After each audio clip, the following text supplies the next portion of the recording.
Olá, hoje a gente vai fazer uma análise mais a fundo de um problema muito sério, gravíssimo mesmo, que apareceu no Brasil. A contaminação de bebidas tipo gin, whisky, vodka, com metanol industrial. É uma substância que, assim, não devia estar no copo de ninguém, em hipótese alguma. A gente viu notícias bem preocupantes, né? Surtos, principalmente lá em São Paulo e Pernambuco, com gente passando muito mal, intoxicação grave, alguns casos de cegueira e, infelizmente, várias mortes.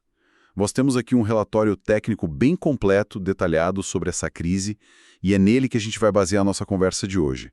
A ideia é tentar entender o tamanho do problema, sabe? Os riscos, por que essa fraude acontece e o que está sendo feito a respeito. Ok? Então vamos mergulhar nisso. Olha, é uma situação que acende muitos alertas, não tem dúvida. E um ponto que o relatório já pega logo de cara e que é bem perturbador é uma mudança no perfil das vítimas. Isso aí já mostra que tem alguma coisa diferente rolando. Exato. Então, vamos começar tentando mapear essa crise. O relatório foca nos casos mais recentes, principalmente em São Paulo, chegaram a registrar 9 casos confirmados, 5 mortes e ainda tinha uns 17 suspeitos em investigação, e também em Pernambuco com 3 casos sendo investigados e 2 mortes confirmadas lá. Isso já dá uma ideia da escala preocupante, né? Talvez até uma rede que opera em mais de um estado, ou várias fontes agindo ao mesmo tempo. E o impacto disso foi rápido, né? Deu para sentir. Em São Paulo, por exemplo, a gente viu uma reação bem forte, com pelo menos 11 bares e restaurantes suspendendo a venda de destilados depois de uma recomendação do sindicato. Isso mostra como o pessoal do comércio também foi pego de surpresa e ficou com medo. E aí entra aquele ponto que eu falei da mudança de perfil, que é realmente uma das coisas mais alarmantes do relatório. Se a gente olha para trás, para o histórico no Brasil, tipo aquele caso horrível na Bahia em 1999, a contaminação por metanol era muito ligada à cachaça clandestina, sabe? Aquela produção mais artesanal, barata, que afetava um público mais vulnerável. Era quase outro mundo de consumo. Agora, o que o Ministério da Saúde está chamando de padrão inédito é que o consumo está acontecendo em cenas sociais, em bares, festas, e as bebidas são gin, whisky e vodka. Isso aponta para algo bem diferente. Não é mais só o alambique lá do fundo do quintal, entende? Sugere uma fraude mais organizada, talvez, capaz de infiltrar esse veneno em cadeias de venda que, em teoria, deverão ser mais controladas. Pode ser até com embalagem falsificada, uma logística mais complexa. A própria Abrazel, que é a Associação dos Bares e Restaurantes, admite, né? É um problema de saúde pública, claro, mas também afeta a imagem do setor inteiro. E essa sofisticação toda parece ser justamente para enganar tanto o comerciante quanto o consumidor final, né? Que não está esperando encontrar um perigo desse numa garrafa que parece normal num bar que frequenta. Exatamente. E essa capacidade de se infiltrar, assim, é o que torna a situação atual tão grave, sabe? É bom lembrar também, e o relatório aponta isso, que essa tragédia não é só aqui do Brasil, né? Contaminação por metanol é um problema mundial. A estimativa é de umas 12,6 mil mortes em 20 anos pelo mundo todo. É muita gente. Se a gente conecta isso com o cenário global, os números assustam.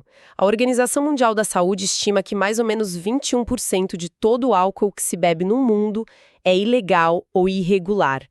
E quando tem surto de metanol, a taxa de mortalidade é altíssima, fica entre 20% e 40% segundo dados dos Médicos Sem Fronteiras. A gente viu exemplos trágicos há pouco tempo. Lá no Irã, uma fake news absurda dizendo que metanol curava a Covid levou a quase 6 mil intoxicações e 800 mortes em 2020. No Laos, turistas morreram bebendo coquetéis contaminados. Isso mostra como é um perigo que pode aparecer em contextos muito diferentes. Química básica da coisa. Qual a diferença fundamental do metanol para o etanol, que é o álcool seguro das bebidas? Olha, de forma simples. Metanol, o álcool metílico, é para uso industrial. É solvente, anticongelante, até combustível. Super tóxico. Nunca, jamais deveria ser ingerido. Já o etanol, o álcool etílico, é o que a gente encontra nas bebidas alcoólicas seguras, resultado da fermentação. O motivo da fraude é cruel de tão simples. O metanol custa muito menos que o etanol. É pura ganância, né? trocar o álcool certo por um veneno barato para lucrar mais. E a armadilha biológica é que o perigo maior nem é o metanol em si, mas o que ele vira dentro do nosso corpo. O fígado vai metabolizar o metanol. Primeiro ele vira formaldeído, sim, aquela mesma substância de conservação, super tóxica, e depois vira ácido fórmico. Ácido fórmico, tipo da picada de formiga, só que aqui em concentrações muito maiores, imagino. Exatamente. É esse ácido fórmico o grande vilão no organismo. Ele causa o que a gente chama de acidose metabólica grave. Basicamente, o sangue fica ácido demais num nível perigoso e desregula toda a química do corpo. E mais, ele ataca as células diretamente e tem uma afinidade terrível pelo nervo óptico.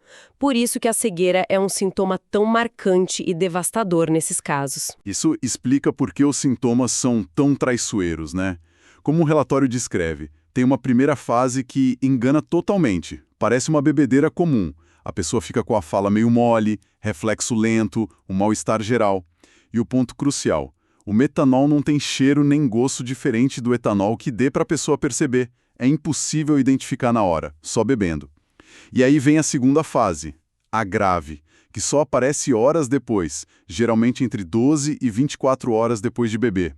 É o tempo que o corpo levou para produzir aquele ácido fórmico todo. É aí que começa a náusea forte, vômito, uma dor de barriga terrível, tontura, fraqueza extrema, confusão mental.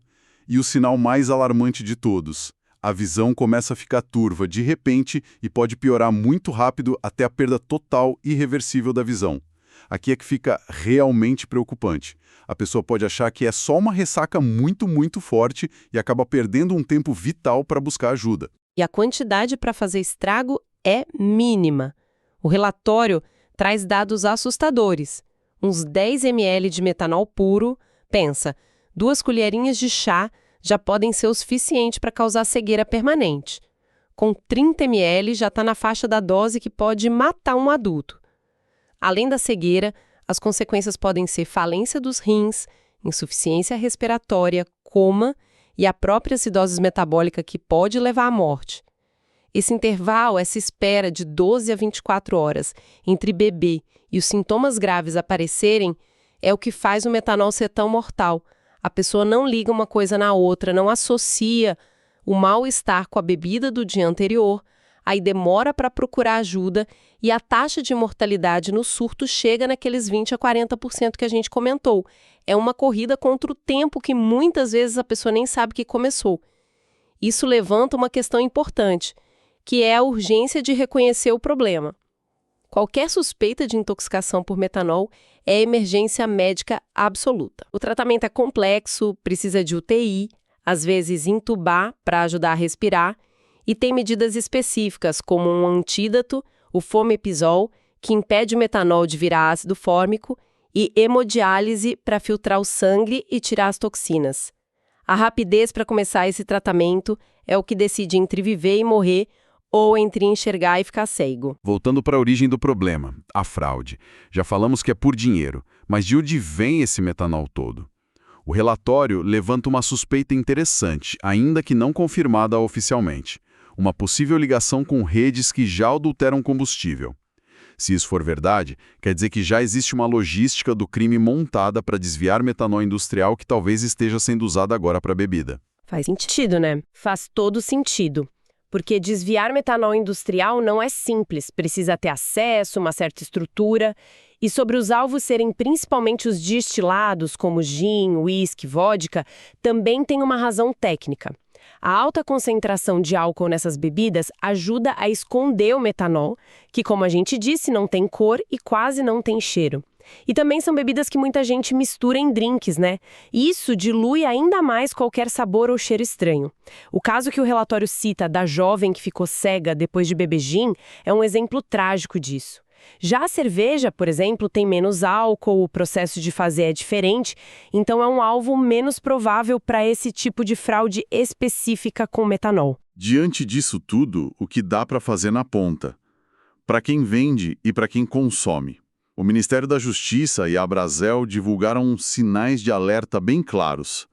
Para os comerciantes e para os consumidores, a atenção tem que ser redobrada com preço muito baixo, sabe aquela coisa boa demais para ser verdade. Garrafa com lacre esquisito, torto, danificado, que parece que foi mexido. Rótulo mal feito, com erro de português, cor desbotada, qualidade ruim. Embalagem que parece inferior à original. E o mais importante, a falta de informação clara sobre quem fabricou, número de lote, registro no Ministério da Agricultura. As recomendações são bem diretas. Comprar só de fonte confiável, lugar licenciado, desconfiar sempre de preço muito baixo e ter um cuidado extra com bebida oferecida de graça ou em lugar que você não conhece direito. Aquele open bar meio suspeito pode esconder um risco enorme, fatal mesmo. E do lado do governo, teve alguma mobilização? Sim, o relatório descreve um protocolo de ação que envolve vários ministérios, Justiça, Saúde, Agricultura e também órgãos como a Polícia Federal, a Anvisa, a Receita Federal e as polícias e os centros de toxicologia dos estados, como o Ciatox de Campinas, que são centros especializados em ajudar nesses casos de intoxicação, e a Polícia Científica de São Paulo. O esforço é para monitorar os casos, tentar rastrear de onde veio esse metanol desviado e garantir que os hospitais estejam preparados para atender. A gente viu também ações mais locais, né? Como a criação de um gabinete de crise em São Paulo para lidar com a situação e o reforço da fiscalização em Pernambuco. E a comunicação é chave. Canais como o Disque Intoxicação da Anvisa, o número é 0800 722 6001, é bom repetir, e os centros de toxicologia regionais são super importantes. E os hospitais, postos de saúde, todos têm obrigação de notificar qualquer caso suspeito. Na parte da investigação criminal também teve coisa acontecendo. O relatório fala da operação da Polícia Civil em Americana, no interior de São Paulo, que desmontou uma fábrica clandestina que estaria mandando o produto adulterado para a capital e prenderam suspeitos. A Polícia Federal também abriu um inquérito para investigar o tamanho dessa fraude no país todo e por onde esse metanol está circulando. E isso acaba levantando a questão sobre o envolvimento de grupos maiores, facções, como o PCC. O relatório entra nessa discussão? Sim, e aqui tem um ponto interessante. O relatório cita que, na época que os surtos estavam mais fortes em São Paulo, o governador do estado disse publicamente que não tinha naquele momento prova direta ligando o PCC ou outras facções grandes a esses casos que estavam sendo investigados. A linha de investigação do estado parecia apontar mais para fraudadores agindo por conta própria ou em grupos menores. Porém, o próprio relatório, quando analisa a visão federal e a mobilização de órgãos como a PF e o Ministério da Justiça, levanta uma preocupação sobre a vulnerabilidade do sistema como um todo. E aí entra um detalhe técnico, mas que pode ser fundamental. O relatório menciona uma mudança específica na legislação da Receita Federal, uma instrução normativa, a 1637 de 2016, que mudou uma regra anterior, a IN 1432/2013. A análise sugere que essa mudança pode ter, talvez, sem querer, enfraquecido alguns controles de rastreabilidade das bebidas, como as regras dos selos fiscais. Quer dizer, uma mudança na burocracia pode ter aberto uma brecha. A preocupação que se levanta é essa. Se fica mais fácil burlar o controle, o risco e o custo para quem quer fraudar diminui. Isso pode acabar facilitando a vida de quem opera na clandestinidade, sejam grupos pequenos ou estruturas maiores. É uma fragilidade no sistema que pode estar ajudando a criar o problema. Não importa exatamente quem está cometendo o crime na ponta. E para quem comete um crime desses, quais são as consequências na lei? O enquadramento é pesado, né? Se a pessoa morre por causa da bebida adulterada, pode ser considerado homicídio doloso, com intenção de matar ou assumindo o risco de matar, porque todo mundo sabe que metanol é letal. Se a vítima sobrevive, mas fica com sequela, como a cegueira, pode ser tentativa de homicídio ou lesão corporal gravíssima. Então, o que tudo isso significa? Que a justiça precisa pegar pesado com os responsáveis. Pensando em prevenir, o relatório detalha recomendações bem importantes para o setor comercial.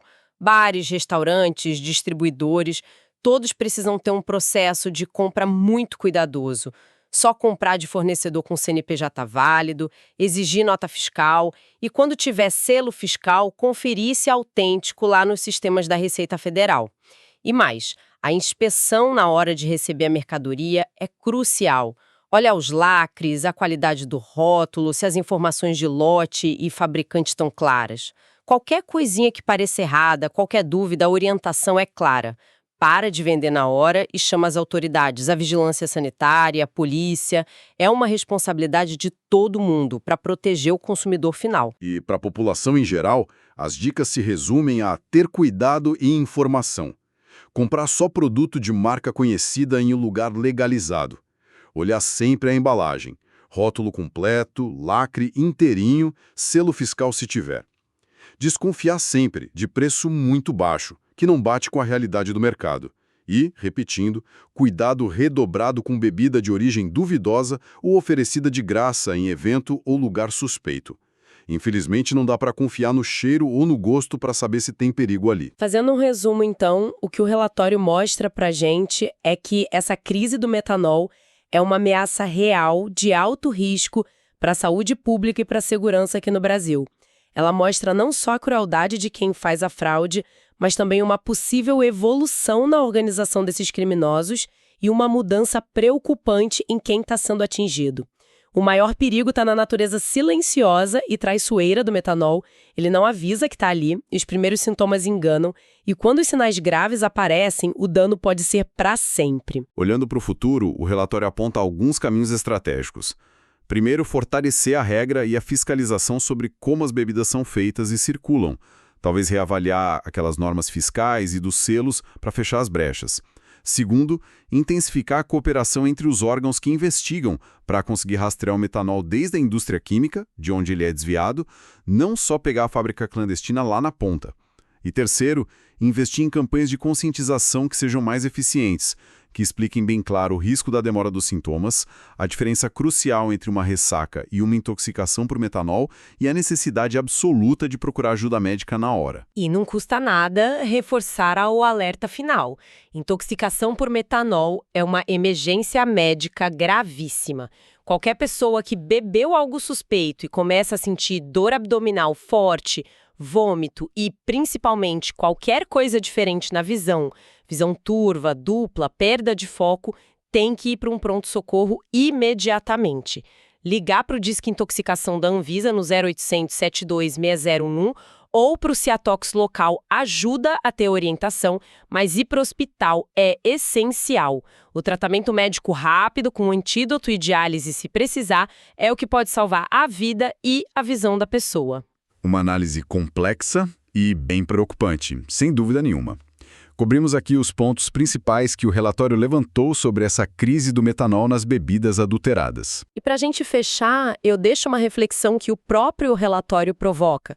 Se uma mudança na regra, como aquela que a gente falou da instrução normativa da Receita, pode ter ajudado a criar essa crise e se parece que os fraudadores conseguem operar com uma certa facilidade nesse mercado, será que não existem outras vulnerabilidades, talvez escondidas, nas cadeias de outros produtos essenciais que a gente consome todo dia? Fica a pergunta sobre onde mais a gente pode estar exposto a riscos parecidos sem nem saber. Uma questão que realmente dá o que pensar. Com isso, a gente encerra essa análise. Obrigado por nos acompanhar.